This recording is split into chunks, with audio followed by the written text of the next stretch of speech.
오늘은 몽골 여행에서 배운 것들이라는 제목으로 제가 몽골 가서 이렇게 경험했던 것들 좀 정리해서 여러분에게 나눠드리고 교훈을 몇 가지 좀 함께 나누기를 원합니다.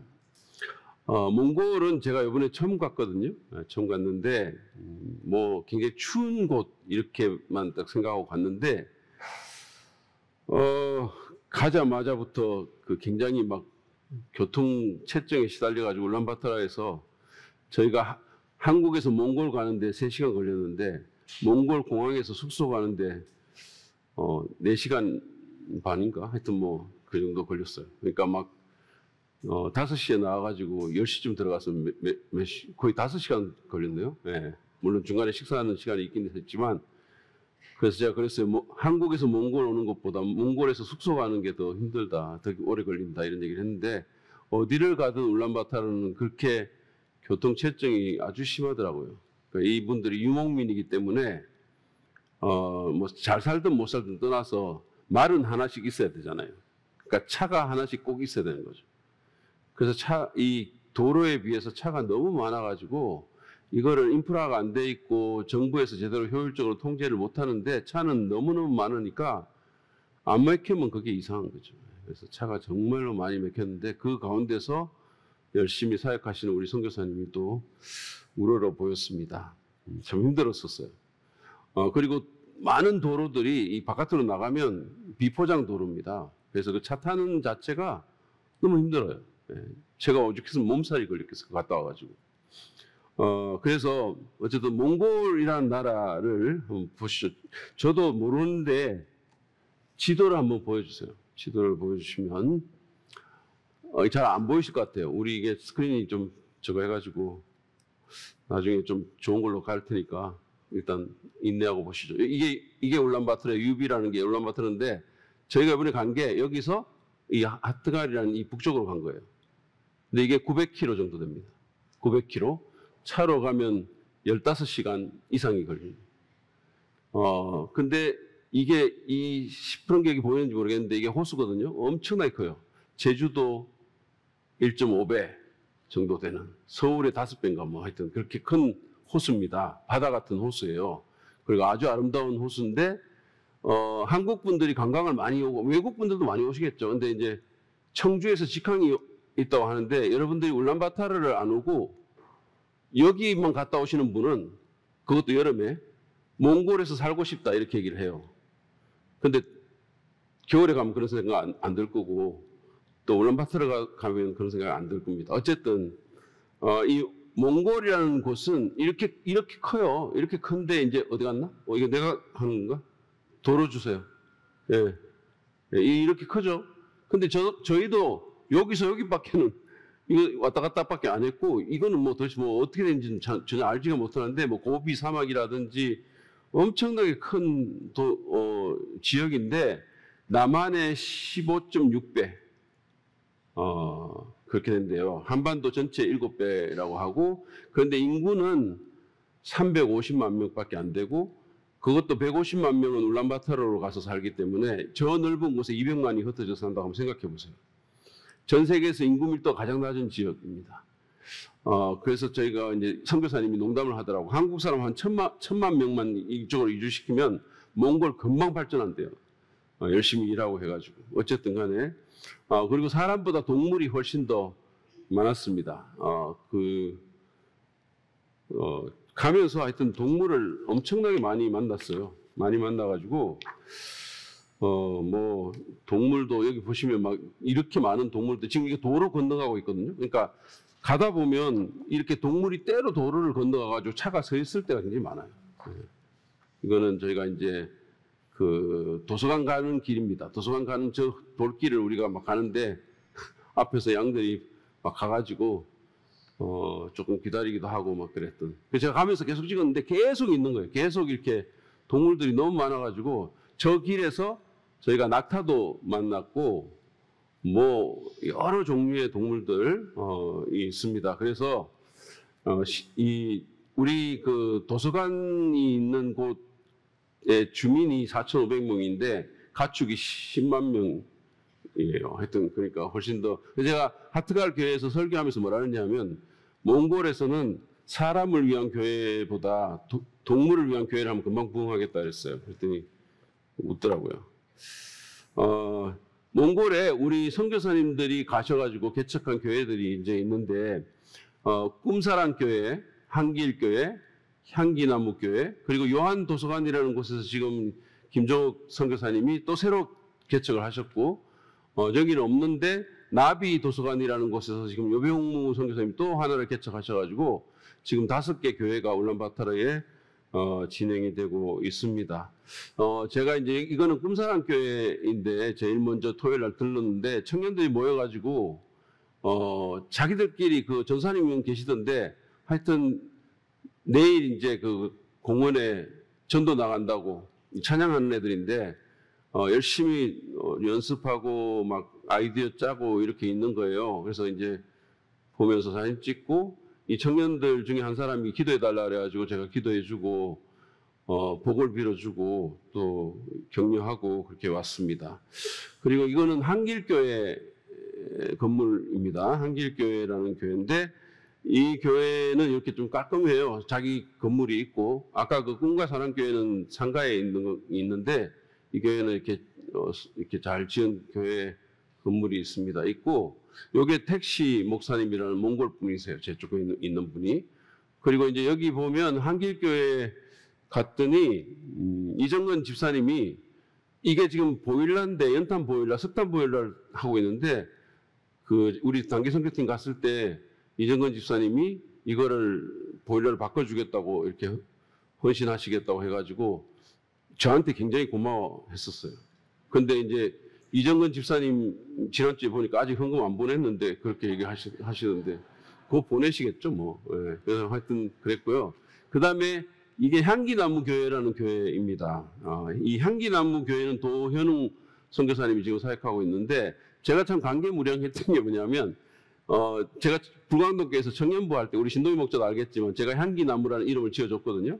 그러니까 예수님의 향기와 하나님 나라의 기쁜 소식을 전하는 무리, 나누는 무리 이렇게 해가지고 향기나무라고 하고 또 향기나무가 십자가잖아요. 제일 향기로운 나무죠. 그래서 그 이중적인 의미를 갖고 제가 이거를 지었는데 지금 이 향기나무라는 이름을 제가 지은 이름을 저한테 허락받고 쓰는 교회가 있어요. 한국에. 근데 이게 몽골까지 가가지고 또 이 이름으로 교회가 개척돼서 저는 개인적으로 너무 이렇게 좀 감회가 새로웠습니다. 근데 이 교회도 아담한 2층짜리 건물이 이렇게 있고 도서관 같은 것도 있고 교회 안에 이거는 지금 이제 같이 스태프들하고 같이 사진을 찍었고요. 도선교사님하고 여기가 도서관입니다. 근데 여병무 선교사님 이 지금 도서관 프로젝트를 해가지고 여병무 선교사님과 연관된 교회를 가면 어디든지 도서관이 있어요. 어디든지. 그래서 아이들이 이제 와서 책을 보고 책 읽는 거를 배우고 이런 일들을 할 수 있도록 그렇게 했습니다. 이건 침례탕이고요. 한기나무교회 침례탕이 외부에 이렇게 있었습니다. 그리고 이게 요한도서관이라는 지금 김종욱 선교사님이 교회 개척하고 있는 것인데 이 도서관은 제가 듣기로는 행강동 교회에서 이제 지어준 도서관입니다. 도서관인데 수천만 원을 투자해가지고 지어준 도서관이래요. 그래서 아주 외부도 깨끗하고 책도 많고 그리고 바깥에 큰 대지가 있더라고요. 나가보니까 이렇게 그래서 여기에 이제 김정우 선교사님은 나중에 아이들을 위한 그런 뭐 농구대라든지 뭐 시설 같은 거를 넣어서 이곳에서 놀게 하고 아이들이 이렇게 정말 좋은 시간을 가질 수 있도록 그런 시설을 건립하는 것이 꿈이다라고 얘기를 했어요. 여기는 안 보일 수 있는데 여기 보면 시커먼 개가 한 마리 묶여 있는데 제가 몽골 가서 느낀 게 뭔지 아세요? 한국의 개가 진짜 축복받은 개들이다 그랬어요. 거긴 전부 이렇게 묶어가지고 막 개집에 있고 이러더라고요. 그리고 이번에 또 간 데가 이제 하트갈 침례교회라는 교회인데 이 교회는 미국 선교사님이 개척한 교회입니다. 그래서 5년 전부터 이제 한길교회에서 섬기던 미가 선교사라는 미가 목사님이라는 분이 섬기고 있어요. 젊은 목사님인데. 근데 이 하트갈이라는 도시는 이제 이렇게 마을이 이렇게 보이는데 되게 작고 예뻐요.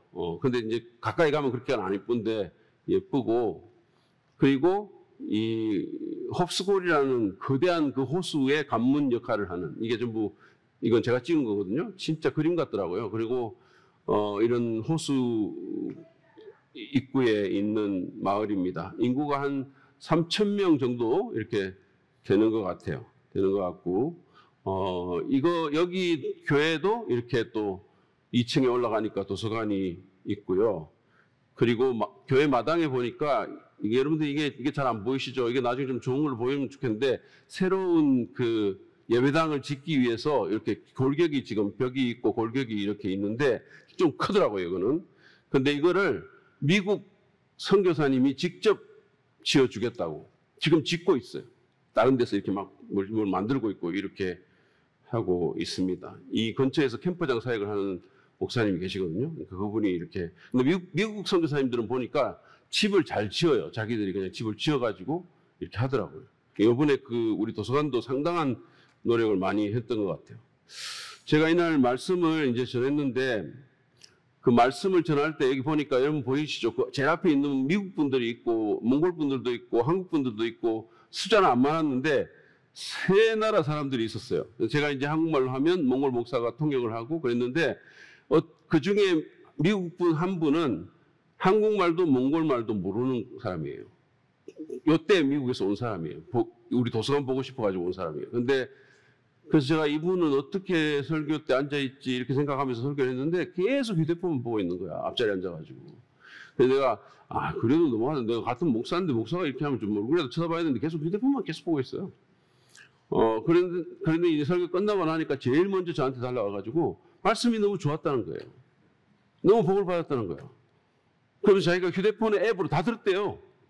이게 그런 게 있나 봐요. 뭐 하여튼 이렇게 통역해가지고 바로 나오는 그런 앱이 있나. 막 그거 보여주면서 열심히 설명해주고, 그래서 정말 세상이 너무 좋은 세상이 됐다라는 생각을 했어요.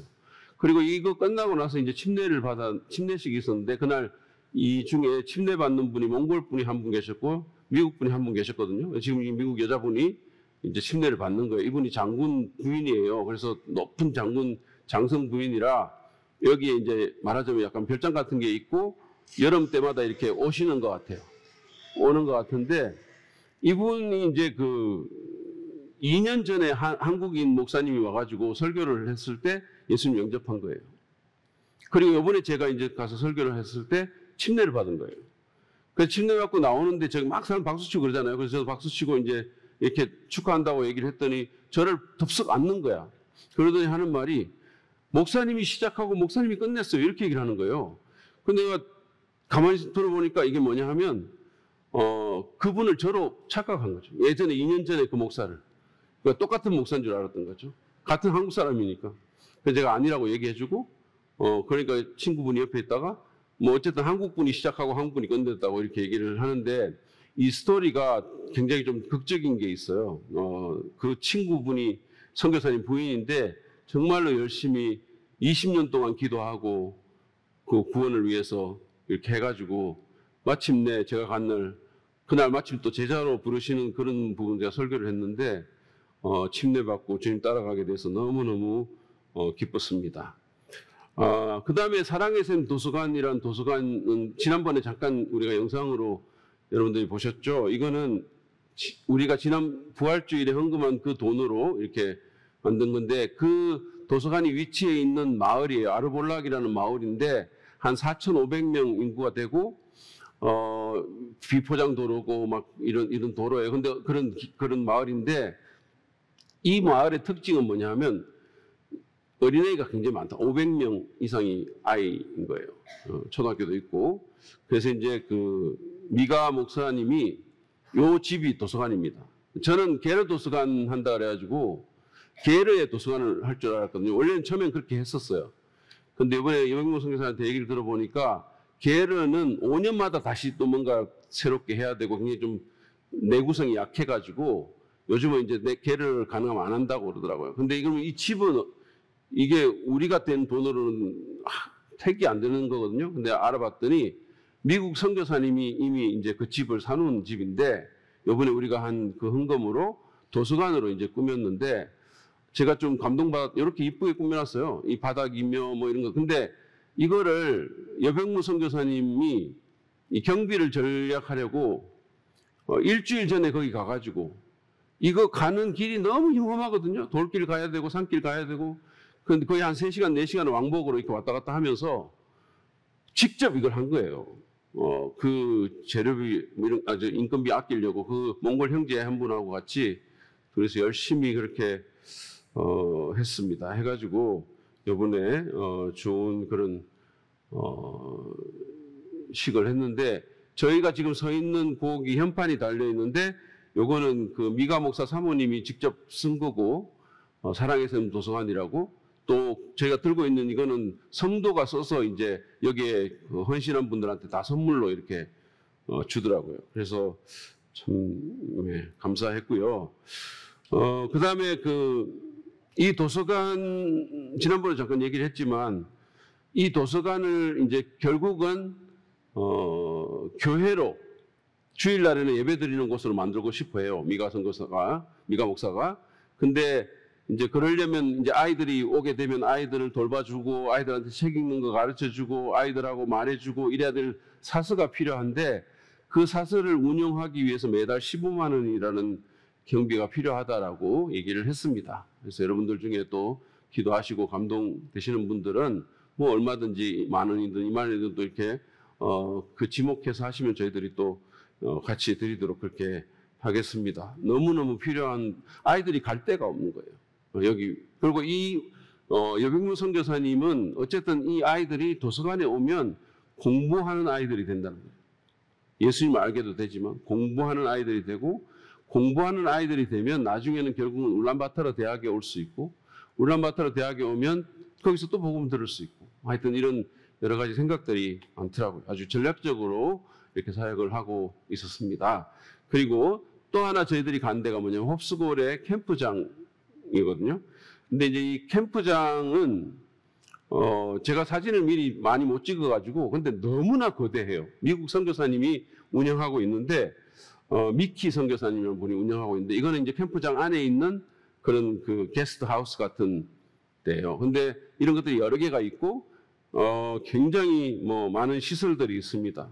실내 체육관도 있고 이 채플실도 있고 뭐 이거는 지금 식당 같고 식당도 있고 그다음에 커피 마시는 데도 있고 너무 잘 해놨어요. 이거를 이렇게 뭐 시설들을 호수에 이렇게 딱 연하게 있어가지고 이렇게 많은 시설들이 있습니다. 뭐 야외 이렇게 산책하는데 캠프파이어 하는데 뭐 온갖 게 도자기 공방도 있고 거기다가 이 지금 어떤 공장을 매입해가지고 저런 공장 매입을 해놨는데 여기서 또 큰 예배당을 만들고 온갖 지금 일들이 지금 벌어지고 있는 거예요. 그러니까 스케일이 엄청나게 커요. 이건 도자기 공방인데 그래서 이제 청소년들을 여름에 이제 팀으로 받는 거예요. 그러면 한 120명씩 이렇게 캠프파이어 하는 데고 120명씩 이렇게 들어오면 5박 6일간 캠프를 하는데 하면은 그 중에 60%가 예수님 영접한대요.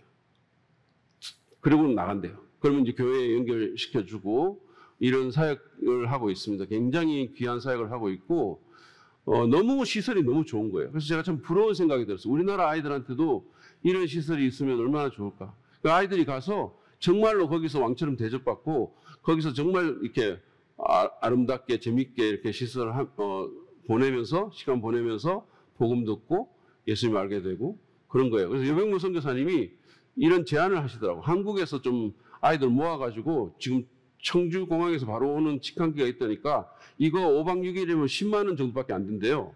뭐 그 정도밖에 안 되니까 비행기값만 해가지고 한국에서 한 100명 정도 오면 좋겠다고. 그러면 한국 간사들 와가지고 이 시설에서 하고 가면 얼마나 좋겠냐고 뭐 이런 얘기도 했었습니다.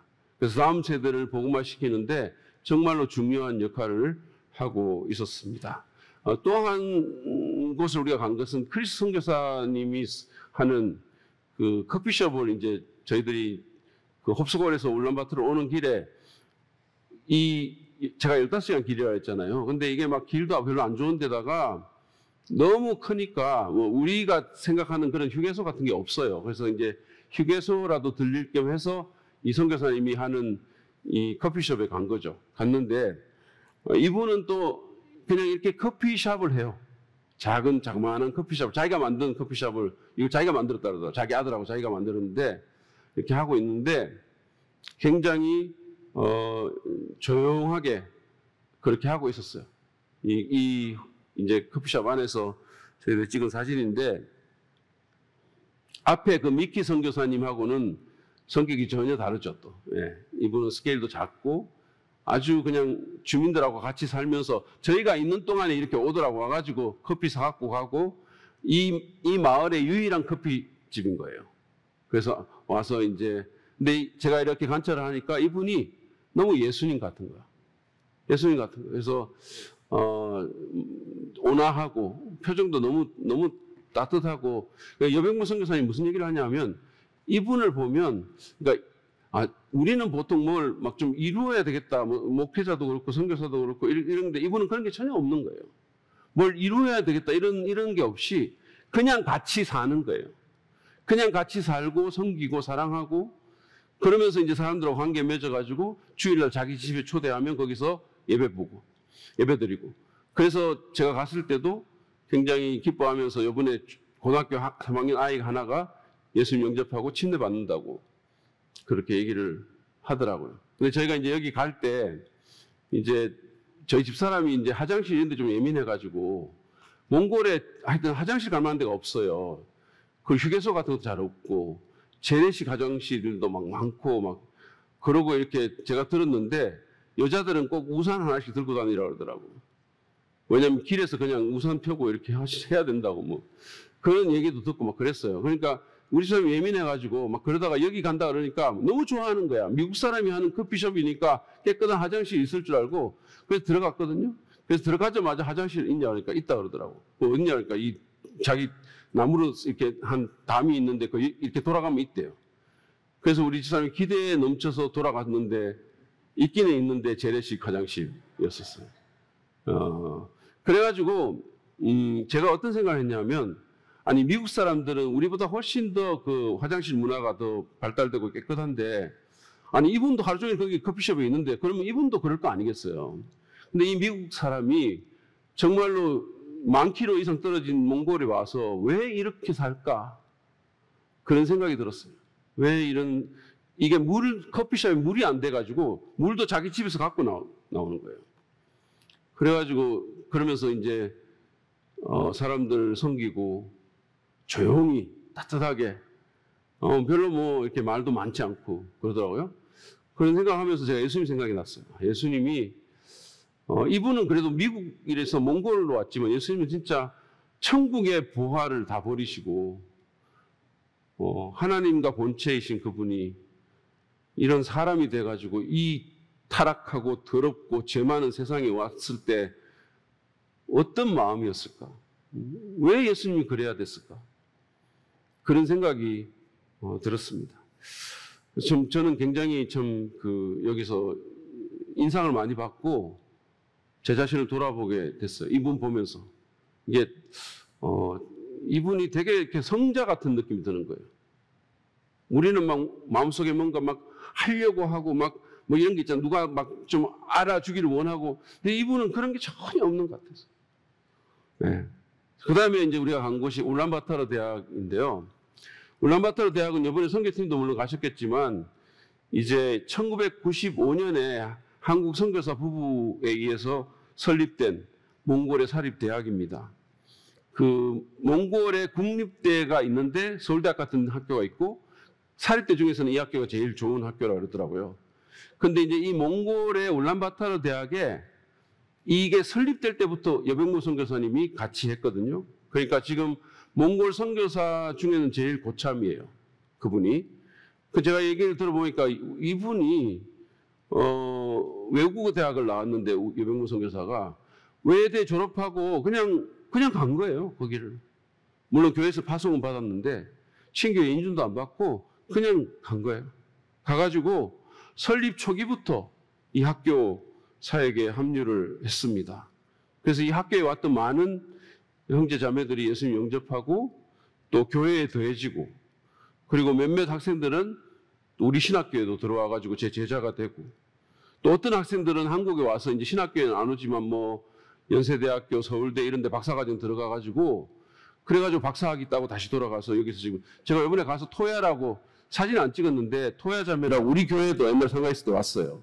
자기 왔다 그러다 간증도 하고 토야 자매도 만나고 또 나라 자매라고 있는데 그 자매도 만나고 다 박사학위 받고 다시 몽골 돌아가가지고 울란바토르 대학에서 일을 하고 있더라고요.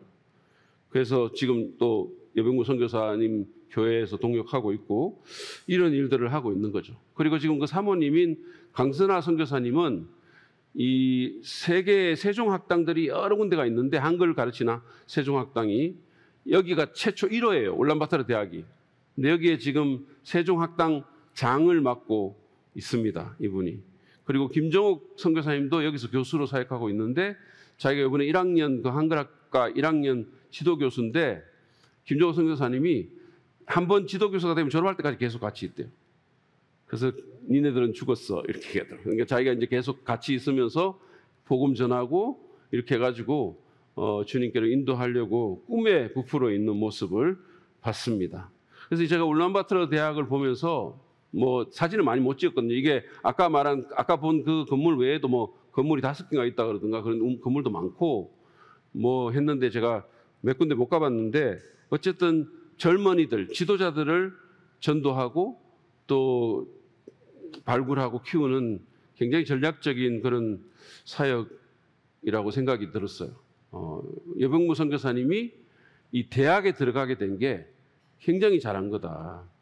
그래서 거기서 이제 몽골의 지식인들을 이제 제자로 양육하고 영향을 끼치는 이런 일들을 하고 있었고 앞으로도 이제 도서관 사역을 통해 가지고 계속 그런 아이들을 받겠다는 거예요. 몽골 사람들은 무조건 이게 울란바토르로 보냅니다. 이렇게 보면 대학 갈 때 그래가지고 결국은 뭐 국립대 아니면 이쪽으로 올 거라고 그런 얘기를 했습니다.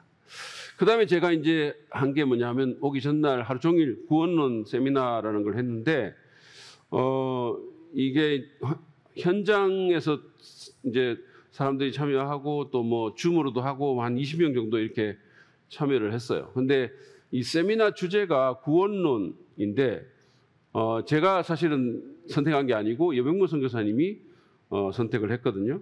저는 별로 그렇게 이 주제를 안 하고 싶었는데 이걸 해달라 그러더라고요. 그래서 이제 구원론을 했는데 이유가 뭐 들어보니까 신천지라든지 이런 이단들이 너무 거기 또 여전히 막 많이 와가지고 활약을 해서 좀 신학생이나 목사들이 조직 신학적인 어떤 그런 교육을 받았으면 좋겠다 이런 얘기를 하는 거예요. 근데 이제 이단들은 그 자금력이 굉장히 많잖아요. 그러니까 돈을 퍼붓는 거야. 그러니까 쉽게 또 넘어가는 거죠. 그런 일들이 있다 그러더라고요.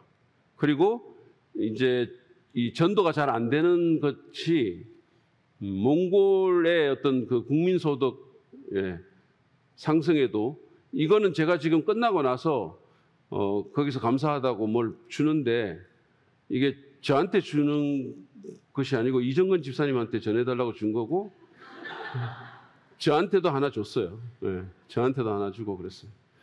어쨌든 그랬는데 요번에 이제 우리 몽골 단기 선교팀이 왔잖아요. 왔는데 너무 좋았다고 거기서 얘기를 하더라고요. 너무 좋았고 아이들이 너무 잘했고 거기서 뭐라고 얘기했냐면 요번에 같이 오신 이 장년들 우리 사랑믿는 교회 장년들이 굉장히 인상적이었대요. 그래서 내가 왜 그랬냐 그랬더니 보통 이렇게 장년들하고 뭐 청소년, 청년이 같이 오면 그 사람들이 계속 뭔가를 컨트롤을 한대요. 어른들이. 근데 이번에 우리 장년들은 그냥 아이들 하는 대로 하고 옆에서 이렇게 조용히 정말 섬겨주는 모습을 보면서 야, 사랑믿는 교회가 진짜 성숙한 교회구나 이런 생각을 했다. 그런 얘기를 하더라고요. 그래서 전혀 이렇게 간섭 안 하고 이렇게 도와주고 아이들 하는 대로 이렇게 보고 또 아이들은 너무 아이들이 리더십을 갖고 잘하고 그래서 너무 좋았다고 그런 얘기를 했습니다. 지금 이제 그 울란바토르 몽골이 워낙 지금도 복음화율이 낮은데 거기 라마 불교잖아요. 그러니까 복음화율이 낮고 또 굉장히 지금 물질주의 막 이런데 이제 막 맛을 들이기 시작했는데 예전만큼 그렇게 그 복음이 안전해지는 이유가 국민 소득이 올라가기 때문이다 그러더라고요. 근데 보통 이제 제가 예전에 공부했을 때 국민 소득이 평균 10,000불이 되면 그때부터 전도가 잘 안 된다고 들었거든요. 근데 그래서 제가 울란바토르는 몽골은 얼마냐 그랬더니 6,000불이래. 아직 10,000불도 안 됐는데 벌써 이제 이게 복음 전파가 예전보다는 어렵다라는 거예요. 그래서 제가 이걸 들으면서 예수님이 말씀하신 것처럼 이 돈이 정말 하나님의 강력한 경쟁자다라는 생각을 많이 했어요. 우리도 그렇잖아요.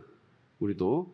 그래서 물질적으로 잘 살고 복 받는 게 꼭 축복만은 아니다 이런 생각을 했고, 사실은 그 사람들이 좀 더 못 살고 복음 더 잘 받아들여가지고 예수님 믿는 게 더 복이죠. 어떤 면에서 보면. 물론 뭐 경제적으로도 나아져야 되겠지만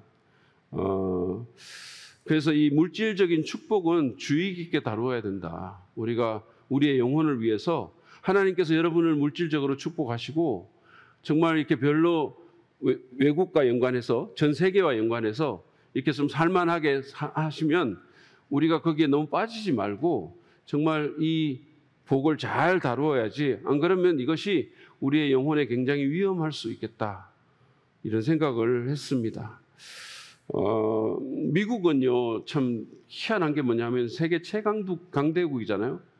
그런데도 여전히 사람들이 구원받고 성장하는 교회가 많다는 게 미국이 참 특별한 것 같아요. 그런데 제가 이렇게 생각해 보면 그 이유 중에 하나가 미국은 말씀을 말씀대로 가르치는 목사님들이 많은 거예요. 신학이 건전합니다.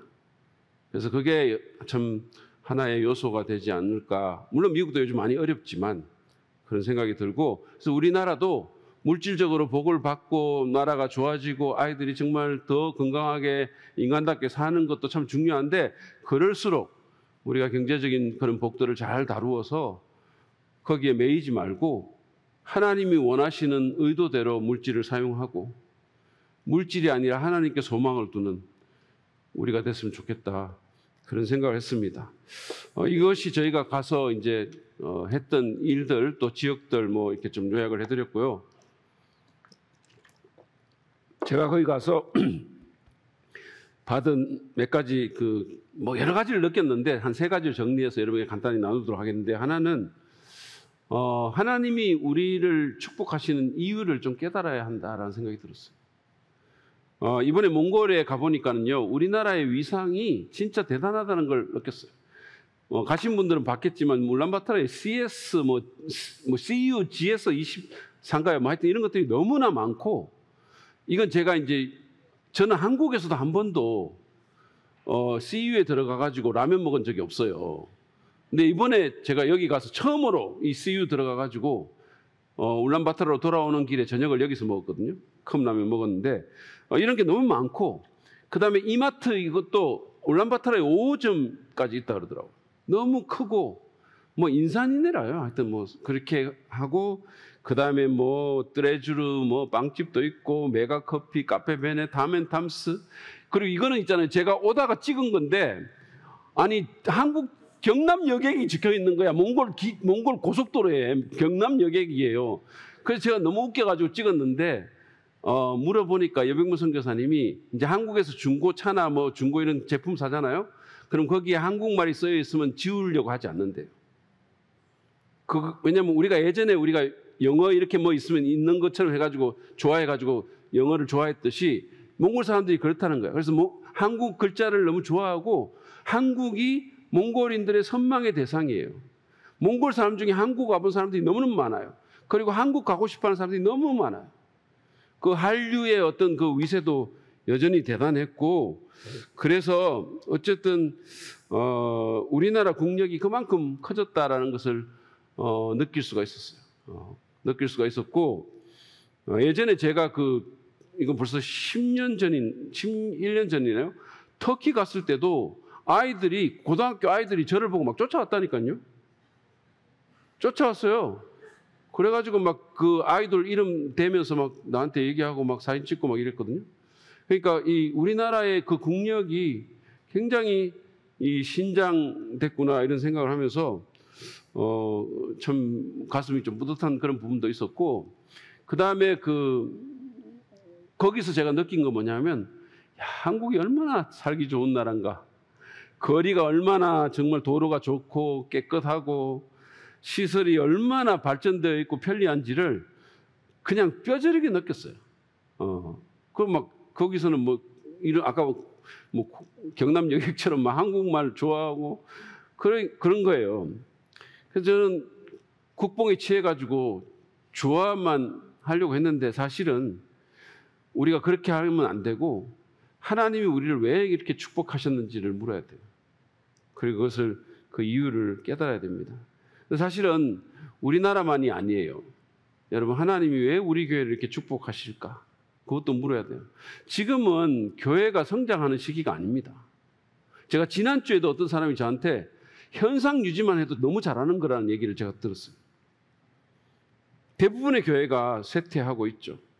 근데 우리는 계속 잘하고 있어요. 계속 잘하고 있어요. 제가 지난 수요일에 얘기한 것처럼 우리는 한 5주, 6주를 지금 생활권 하는데 그럼 또 모집하는 기간에 한 10주마다 계속 8명, 10명, 9명. 그러니까 이거는 교회가 새로 계속 생기는 거라고 생각하시면 돼요. 교회가 9명 교회, 10명 교회 계속 생기는 거죠. 우리 교회 안에서. 이번에 여병무 선교사님이 저한테 그런 얘기를 하더라고. 지금 성침 중에서, 그분은 선교사니까 나오면 여러 교회를 가잖아요. 그러니까 지금 성침 중에서 큰빛교회, 강석교회, 그리고 사랑 믿는 교회만 성장하지 않냐고 그러더라고. 그 3교회 정도 성장하지 않냐고. 뭐 크고 거대하고 이런 걸 떠나서 성장하는 교회가 없는데 우리는 성장하고 있어요. 200개 교회 중에서 3교회 성장한다 그랬어요. 여러분, 하나님이 우리나라와 우리 교회를 이렇게 복 주시는 게 왜 그럴까요? 우리만 복 누리고 우리만 좋은 시설 누리고 뭐 우리만 좋은 데서 살고 그러라고 하는 것일까요?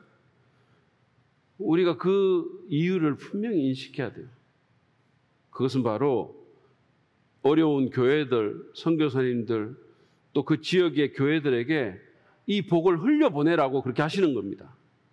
저는 그것을 확실히 이번에 발견했어요.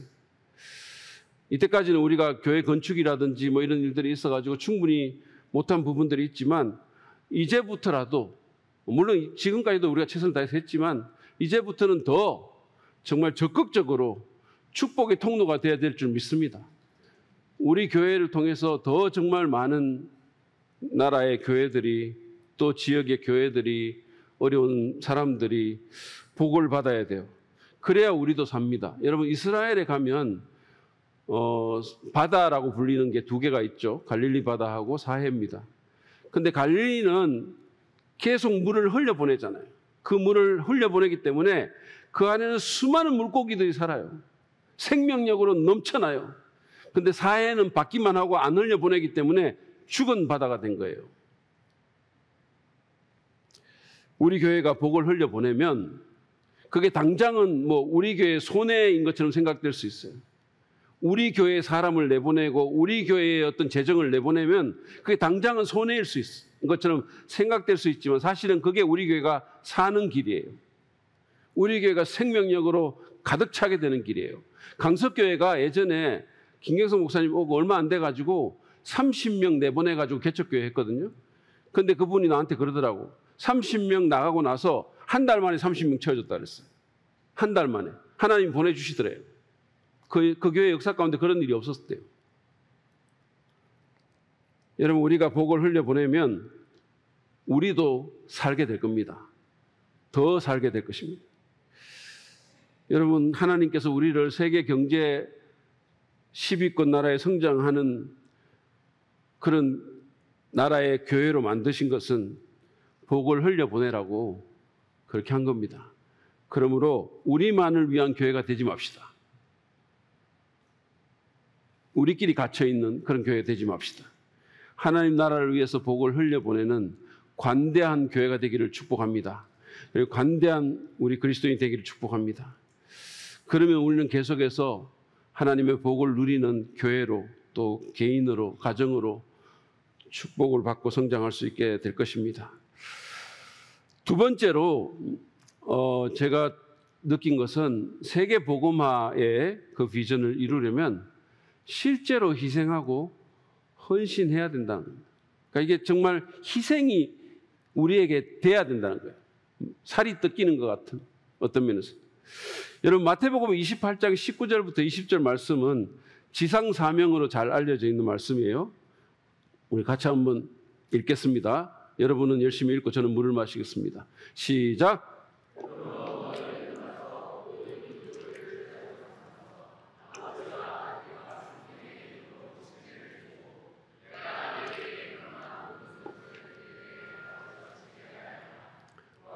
내가 세상 끝날까지 항상 너희와 함께 있습니다.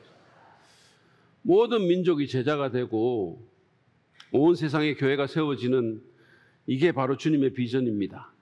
그리고 모든 교회가 품어야 될 비전이기도 해요. 이 세계 복음화의 비전을 이루려면 어떻게 해야 되나? 제가 이번에 가서 느낀 게 실제로 희생하고 헌신해야 되겠다. 실제로. 그러니까 이게 실제로 우리 교회의 희생이 돼야 되겠다. 희생이. 그래야 거기가 복을 누리는 거죠.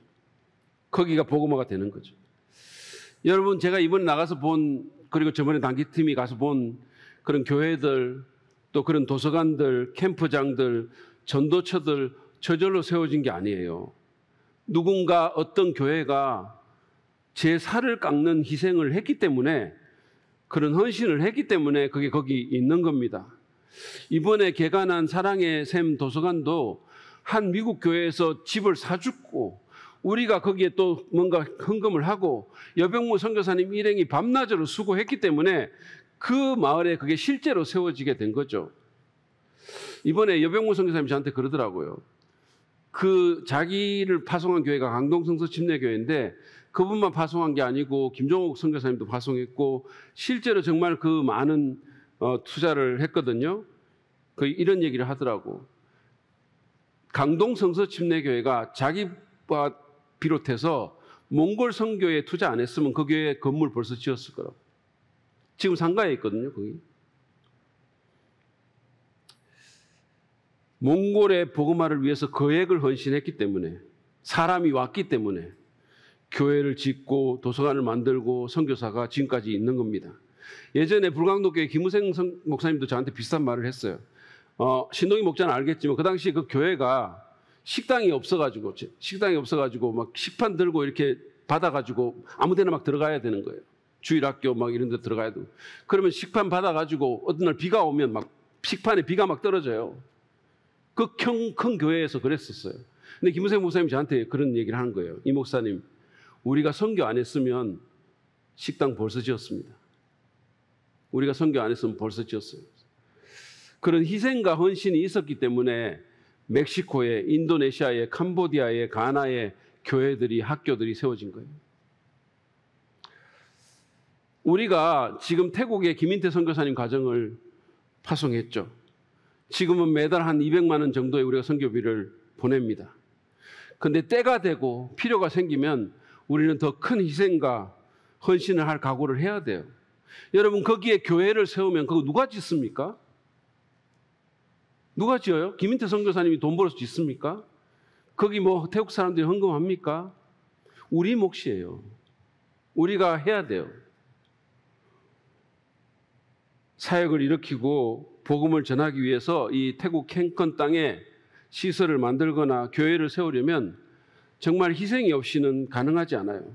강동교회나 불강동교회가 자기 건물을 못 지으면서까지 선교지 건물을 지어준 것처럼 그런 실제적인 희생과 헌신을 해야 됩니다. 하나님께서 예수 그리스도를 희생한 것처럼. 그래야 세계 복음화의 비전이 실제적으로 이루어집니다. 여러분 가운데 혹시 아직도 선교 헌금 안 하시는 분 계실까요? 제가 간곡히 부탁합니다. 동참하세요. 여러분 이건 마음의 문제지 돈 문제 아니에요. 돈 문제 아닙니다. 여러분 정말로 선교하시려면 한 달에 커피 2잔 줄이면 할 수 있어요. 외식 한 번 안 하면 할 수 있어요. 제가 간곡히 강하게 도전합니다. 하십시오. 그것이 여러분 인생을 복되게 하는 길이에요. 여러분이 천국 가서 부끄러움을 안 당하는 길이기도 해요. 정말로 여러분이 천국 가서 기뻐할 수 있는 그런 일이기도 합니다. 그리고 지금 이미 하시는 분들도 제가 다른 헌금 얘기 안 합니다. 다른 헌금 얘기하는 게 아니에요. 선교 헌금은 조금씩이라도 증액하십시오. 너무너무 많은 필요가 있더라고. 너무나 많은 필요가 있는 거예요. 제가 그 도서관에 가서 미가 선교사 얘기 듣고 눈물이 날 뻔했어요. 애들이 갈 데가 없다고. 애들이 갈 데가 없는 거예요.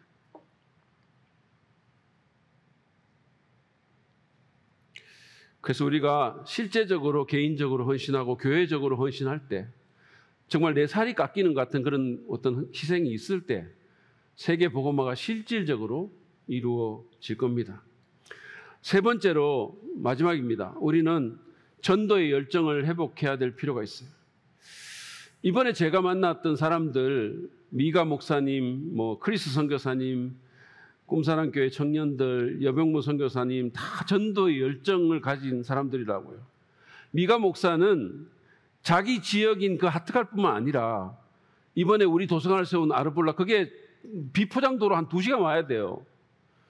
그리고 겨울에 호수가 얼면은 그거를 차로 이제 건너간다고 하는데 그 북쪽에 술록을 무더프 소순코 같은 술록을 키우는 차탄족이라고 있는데 거기 지금 가서 복음 전할 계획을 갖고 있어요. 유목민들이에요.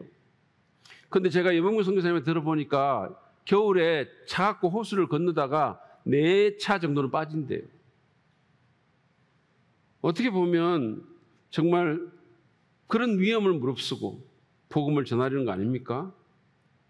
몽골에서 차로 움직인다는 거 쉬운 거 아닌데 비포장 도로, 험한 도로, 이번에 제가 갔다 와가지고 몸살 걸려가지고 주일에 정말 지난 주일에 간신히 사역했고 월요일 아무것도 못하고 누워 있었어요. 지금까지도 상태가 안 좋거든요. 그러니까 저는 일주일 다녀오고도 그런데 여병무 선교사님은 어떻겠어요? 미가 목사는 또 어떻겠습니까? 미가 목사는 우리가 오고 난 후에도 틀림없이 갔을 거예요. 이번에 이런 일도 있었습니다. 아침 이제 일요일 아침에 8시부터 집에 숙소에 돌아오니까 10시더라고요.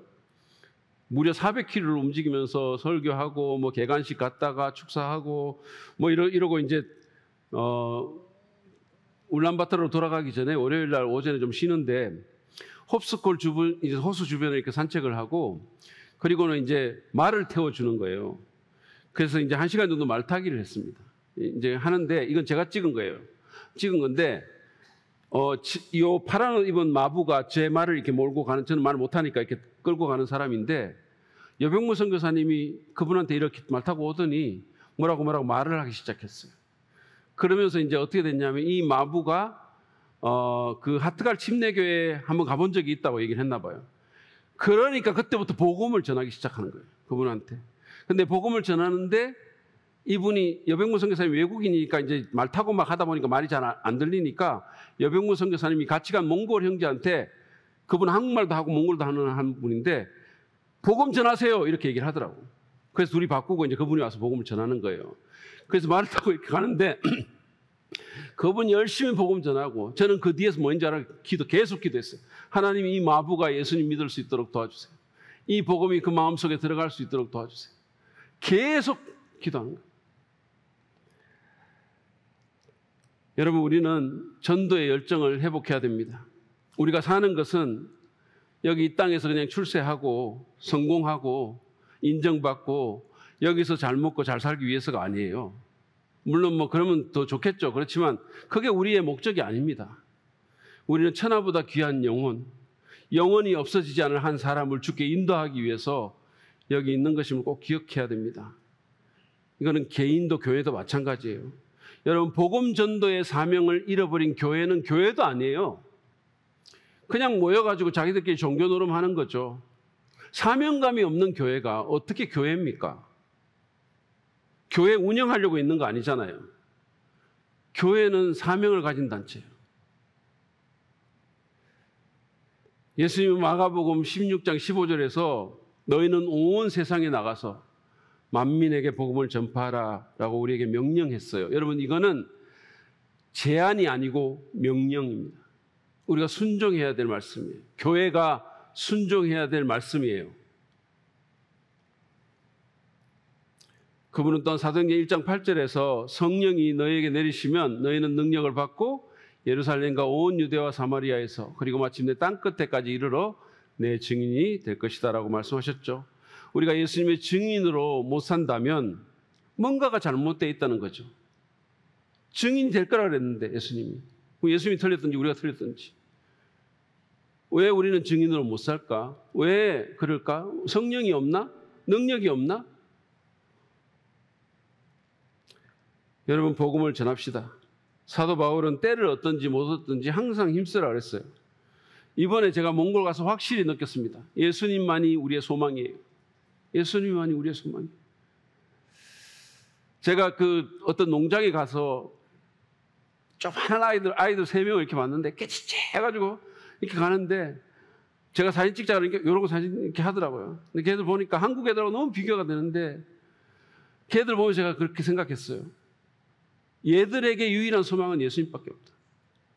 이 가난한 아이들에게 유일한 소망은 예수님밖에 없다. 근데 너무 감사한 것은 그 아이들이 선교사님이 운영하는 농장에서 크고 있다는 거예요. 그래서 내가 속으로 이 아이들에게 소망이 있다. 이 아이들한테 소망이 있다. 여러분, 예수님이 없으면 몽골 사람이든 한국 사람이든 절망일 따름이에요. 우리가 살아도 얼마 삽니까? 누리면 얼마 누립니까?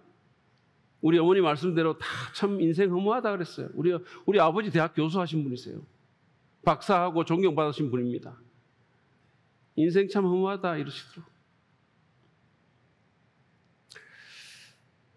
영적 어두움과 사망 권세에 매여 살다가 영원한 죽음을 맞이하게 되는 그런 인생, 우리가 좀 어떻게든 막아야 될 거 아닙니까? 여러분, 우리의 가장 큰 사명은 몽골이든 태국이든 한국이든 복음을 전해서 생명으로 사람들을 인도해야 합니다. 지난주 새가족반에 9명이 들어왔다 그랬잖아요.